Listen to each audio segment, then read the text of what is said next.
Bollywood silver screen presenting mine 9। इस कहानी की शुरुआत में हमें माइन के अंदर कुछ लोगों को काम करते हुए दिखाया जाता है। तभी वहां पर एक चिंगारी से आग फैल जाती है। दरअसल इस पूरी की पूरी खदान के अंदर मीथेन गैस फैली हुई है, पर ये सब के सब अपने आप को बचाने में कामयाब हो जाते हैं। दरअसल यहाँ की जो सरकार है उसने माइन के अंदर काम करने की रोक लगा दी है, पर यहाँ के जो लोकल लोग हैं पैसों के लिए फिर भी वो माइन के अंदर काम करते हैं। और अब इस हादसे के बाद सब के सब आपस में डिस्कशन करते हैं, जिसमें इनका लीडर जी कहता है कि अब हमें खदान में काम करना बंद करना होगा, हम सब की जान को खतरा है। और उसका भाई केनी कहता है कि हमारे पास पैसे कमाने का और कोई जरिया नहीं है, हम खदान में काम करना बंद नहीं कर सकते। इनके जो बाकी साथी होते हैं वो भी यही कहते हैं। इसके बाद इनके बीच में वोटिंग होती है और सब अपना हाथ खड़ा करते हैं कि हम खदान में काम करेंगे। इसीलिए जी को भी अपना हाथ उठाना पड़ता है, पर वो अपने भाई केनी से कहता है कि तुम अपने बेटे को खदान में काम करने के लिए मत लाना। सब के सब वहाँ से चले जाते हैं। 2 दिनों के बाद जी एक बर्थडे पार्टी पे जाता है, जहाँ पर केनी और उसका बेटा रैन भी होता है।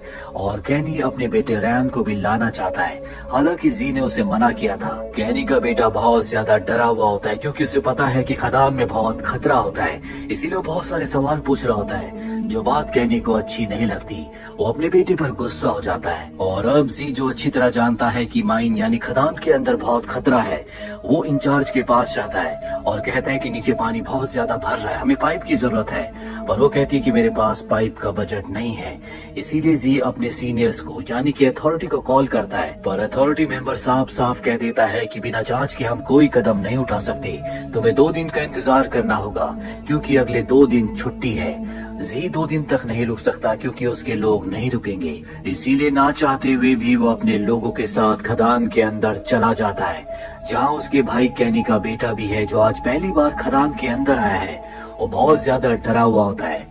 वही खदान के बाहर हमें दिखाया जाता है, जहाँ पर बारिश का मौसम हो गया है, यानी कि तेज बारिश होने वाली है। वहीं ये सब के सब खदान के अंदर उस जगह पहुंच जाते हैं जहाँ पर इन्हें काम करना है। केनी अपने बेटे को यहाँ से निकलने के सारे रास्ते बताता है, क्योंकि वो पहली बार यहाँ पर आया है। और अब सब के सब अपने अपने काम पर लग जाते हैं। केनी यहाँ पर ड्रिल मशीन का बहुत ज्यादा इस्तेमाल कर रहा होता है, हालांकि जी उसे ऐसा करने से मना करता है, क्योंकि ज्यादा हलचल से कोई भी गड़बड़ हो सकती है। पर केनी उसकी बात नहीं मानता। वहीं बहुत ज्यादा लोड बढ़ जाने की वजह से पावर हाउस में धमाका होता है, जिससे माइन का कुछ हिस्सा नीचे जमीन में धंस जाता है। ऊपर जो इंचार्ज होती, जो मॉनिटर के सामने बैठी होती है, वो मॉनिटर में रेड अलर्ट देख लेती है, जिससे उसे पता चल जाता है कि नीचे माइन में कुछ न कुछ गड़बड़ हुई है। ये देखकर वो बहुत ज्यादा डर जाती है।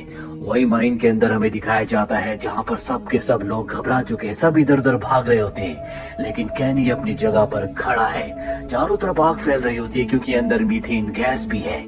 और चंद ही पलों के बाद चारों तरफ अंधेरा और सन्नाटा हो जाता है। सबसे पहले जी आवाज लगाता है। इसके बाद हम देखते हैं कि केनी का बेटा रैन जिंदा है, उसके साथ उसका एक साथी भी है।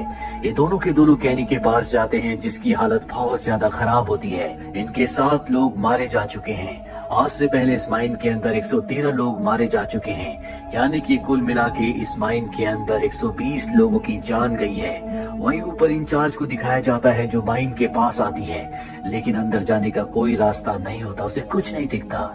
यानी कि जो अब माइन के खदान के अंदर है, ये 4 लोग, इन्हें अपनी जान बचाने के लिए बाहर का रास्ता खुद ही ढूंढना होगा। इसीलिए यहाँ से जो सबसे पास का इमरजेंसी एग्जिट होता है, ये चारों के चारों उस तरफ निकल पड़ते हैं। जल्दी ये उस गेट के पास पहुंच जाते हैं, जहाँ पर पहुंचकर ये डिसअपॉइंट हो जाते हैं, क्योंकि धमाके में वो गेट पूरी तरह से नष्ट हो चुका है, यानी कि ये उस गेट से बाहर नहीं जा सकते। ये चारों तरफ से कपड़ा बांधकर उसके अंदर बैठ जाते हैं। दरअसल ये ऐसा कपड़ा है जो इन्हें आग से बचाएगा, क्योंकि चारों तरफ यहाँ पर मीथेन गैस है। साथ ही केनी बहुत ज्यादा डर चुका है, क्योंकि उसे पूरा विश्वास हो चुका है कि अब इनमें से कोई नहीं बचेगा, ये सब के सब यहीं फंसकर मर जाएंगे। बाहर बारिश और भी तेज होना शुरू हो जाती है, जो इन सब के लिए बहुत खतरनाक है, क्योंकि बारिश का सारा पानी खदान के अंदर आ रहा होता है। जी सबको हिम्मत देता और कहता है कि हम यहाँ से बचकर जरूर बाहर निकलेंगे। मैंने यहाँ आने से पहले अथॉरिटी को कॉल किया था, पर 2 दिनों की छुट्टी है, मंडे को यहाँ पर आएंगे। 2 दिनों तक हमें अपने आप को बचाना होगा, लेकिन इस बात की किसी को उम्मीद नहीं होती। इनका जो चौथा साथी है जिसका नाम जॉन है, वो कहता है कि जब अथॉरिटी को पता चलेगा कि हमारे पास रेस्क्यू इक्विपमेंट्स नहीं है तो वो हमें बचाने की कभी कोशिश नहीं करेंगे। वहीं बाहर इंचार्ज को दिखाया जाता है जो बार बार अथॉरिटी को कॉल करती है, लेकिन उसकी कॉल कोई रिसीव नहीं करता, जिसके बाद वो पावर कट कर देती है ताकि सारे के सारे माइंस के अंदर के फैन बंद हो जाए और आग आगे की तरफ ना बढ़े। हालांकि वो ऐसा कर तो देती है, लेकिन अब धुआं अंदर ही घूमना शुरू हो जाता है और जब ये चारों देखते हैं कि इनकी तरफ धुआं आ रहा है तो ये सब मास्क पहन लेते हैं। साथ ही ये कर्टेन लगा देते हैं जिससे धुआं दूसरी तरफ चला जाता है। वहीं इंचार्ज को दिखाया जाता है जो अथॉरिटी के हेड से कॉल पर बात करने में कामयाब हो जाती है।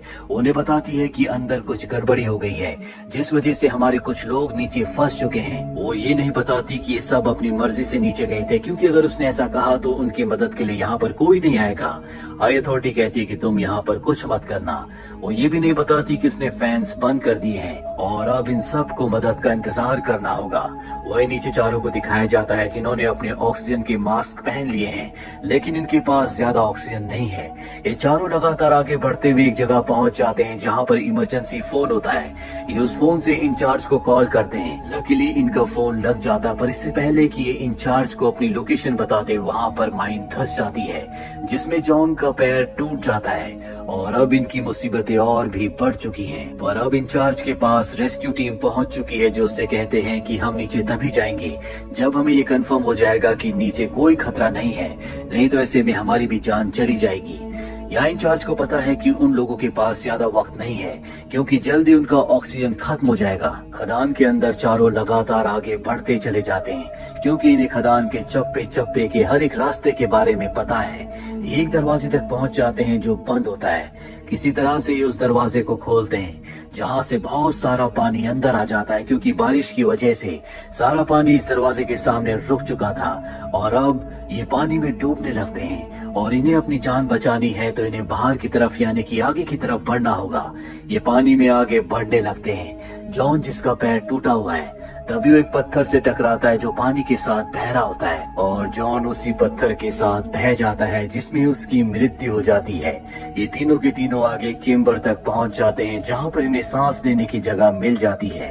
वही रेस्क्यू टीम को दिखाया जाता है जो अपने आप को एक वायर के साथ बांधकर नीचे की तरफ जा रहे होते हैं। इन्हें आगे जाने का रास्ता मिल जाता है जो एक शाफ्ट तक जाता है और शाफ्ट के दूसरी तरफ ये तीनों के तीनों लोग फंसे हुए हैं। कैनी जो अब जीने की सारी उम्मीदें खो चुका है, उसे हेलुसिनेशन होना शुरू हो जाते हैं। जी उसके पास जाता है, उसे समझाता है। तभी उसका पैर एक हाथ पर पड़ता है जो इन्हीं के एक साथी का होता है जो पत्थरों की दीवार की दूसरी तरफ है। वो कहता है कि तुम्हें मेरा हाथ काटना होगा, यहाँ पर फोन है जिससे मैं इंचार्ज को कॉल कर सकता हूँ, तभी हम सब बच पाएंगे। ना चाहते हुए भी इन्हें अपने साथी का हाथ काटना पड़ता है, जिसके बाद वो टेलीफोन के पास जाता है और इंचार्ज को बताता है कि हम शाफ्ट के पास है, तुम्हें यहाँ पर धमाका करना होगा। हम सब की ऑक्सीजन पूरी तरह से खत्म हो चुकी है, अगर तुमने जल्दी धमाका नहीं किया तो हम सब के सब मारे जाएंगे। और अब इंचार्ज कुछ लोगों को लेकर शाफ्ट की तरफ बढ़ती है। वहीं कैनी के बेटे रैन की ऑक्सीजन अब पूरी तरह से खत्म हो चुकी है, इसीलिए कैनी अपना मास्क उतार कर उसे लगा देता है क्योंकि उसे पता है कि अगर उसने ऐसा नहीं किया तो उसके बेटे की मृत्यु हो जाएगी। जी अपना मास्क निकालता और अपने भाई कैनी को लगा देता है। हालांकि कैनी मना करता है। जी कहता है कि ये मेरा फर्ज है, पर तुम्हें मुझसे वादा करना होगा कि आज के बाद कभी कोई माइन के अंदर काम नहीं करेगा। ये कहते कहते उसकी मृत्यु हो जाती है और अब इन दोनों की भी ऑक्सीजन खत्म होने वाली है। इनका जो दूसरा साथी दीवार के दूसरी तरफ है वो भी अब बेहोश हो चुका है। पर अब शाफ्ट के बाहर इंचार्ज कुछ लोगों के साथ पहुंच चुकी है। वो कहती है कि दीवार से दूर हो जाओ, हम यहाँ पर धमाका करने वाले हैं। लेकिन कैनी, उसका बेटा रयान और साथ ही इनका तीसरा साथी जो दीवार की दूसरी तरफ है वो उनकी आवाज नहीं सुन पाते और तभी एक धमाका होता है।